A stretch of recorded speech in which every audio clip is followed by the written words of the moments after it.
model that was built in Scotland before the ship was built. So we're lucky to have it in the museum. Wow. Today it belongs to a museum in Montreal, but they've loaned it to us since a little more than 20 years. Loaned it. Instead of having it in their reserve, It makes sense for it to be here. To have it here in display. So this shows how the Empress of Ireland was built. It's almost 600 feet long, as wide as the building here, which is not that wide, but at that time, no ship were a bit narrower. And if you want to compare it with the Titanic, you found us. So, because people always ask as a comparison with the Titanic.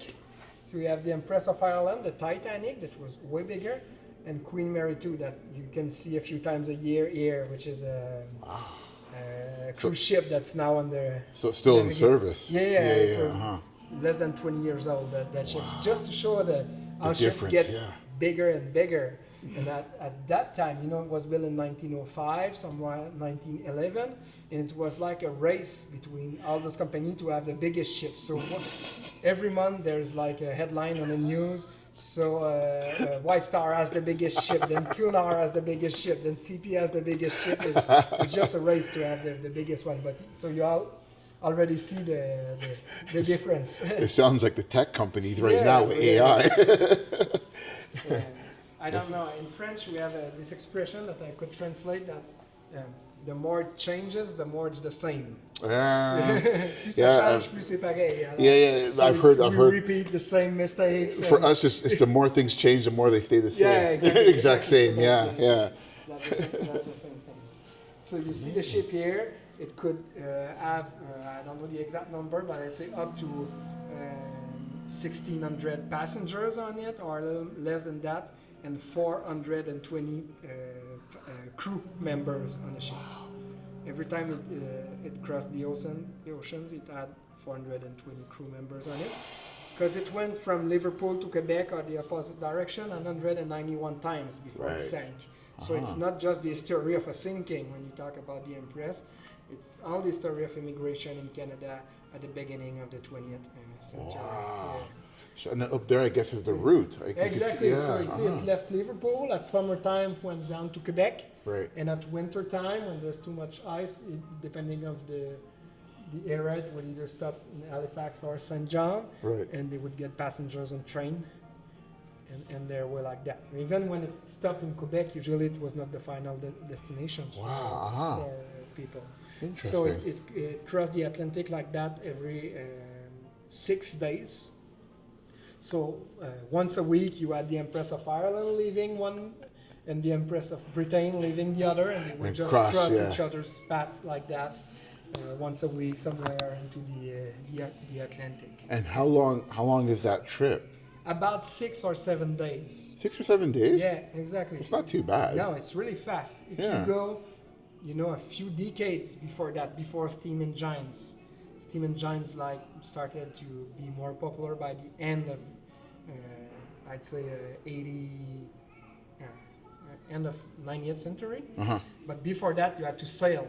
Right. It would take 6 weeks. Okay. That makes sense. Because all right. Okay. So just imagine when you have to transport goods or people for immigration, when it takes 6 or 7 weeks, 8 weeks, depending on the winds, to cross the Atlantic. Then you have a new technology that makes it 6 days. What it changes about the way we manufacture and transport goods, and about what it changes for immigration. Right. It's really a revolution. Wow. It changes everything, and probably explains why all important sinkings happened like in those years. Titanic, Empress of Ireland, and some others. Wow. First, there was never more people on the water at the same time before that. And after that, because after the Second World War, plane became accessible to everybody. Nobody was the first thing. And second thing, most of these crew members learned to navigate on a sailboat. Wow. And then you have those ships you have to maneuver. So imagine if tomorrow your car goes 10 times faster, and you keep the same roundabout, the same lights, and you don't need any more formation to keep your driver license. Yeah. There would be accident. For sure. There's already accident, but Just one, yeah. So it's really a revolution we were not ready for, and a lot of these collisions happen in the same years. I think. Interesting. I think for that reason. Yeah. You can explain that story. Well, that ship does that. The other ship. Yeah. You can explain exactly what happened. But if you look at the bigger pictures, all this sinking happening in the same years, there's a reason. It's not a matter of fate.